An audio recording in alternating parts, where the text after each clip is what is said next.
ایک نابینا کی عادت تھی کہ وہ گھر سے نکلتے ہوئے ایک ہاتھ میں لائٹن اور دوسرے ہاتھ میں لاٹھی پکڑ لیتا۔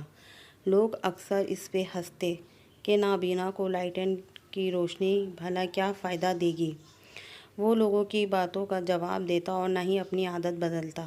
ایک شام گھر واپس لوٹتے ہوئے چند آوارہ لڑکوں نے اسے گھیر لیا اور آوازیں کسنے لگے، بابا جی آپ تو اندھے ہیں، پھر یہ لائٹن کیوں پکڑ کے گھومتے رہتے ہیں؟ نابینا نے تھک ہار کے جواب دیا، یہ لائٹن میں ساتھ اپنے لیے نہیں بلکہ تمہارے لیے رکھتا ہوں۔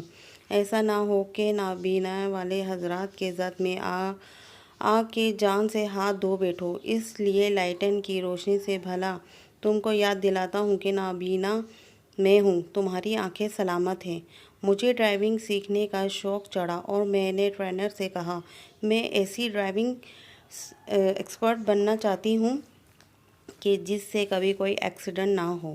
ٹرینر مسکرا کر بولی، جب بھی روڈ پہ نکلو تو یہ دماغ میں رکھنا کہ تمہارے علاوہ سب اندھے ہیں اور گاڑیاں چلا رہے ہیں، کبھی کوئی ایکسیڈنٹ نہیں ہوگا۔ سننے میں مذاق جیسی بات ہے، معاشرے کی بھیانک حقیقت ہے۔ انسان تو نابینا ہے پر انسانیت نابینا ہو چکی ہے۔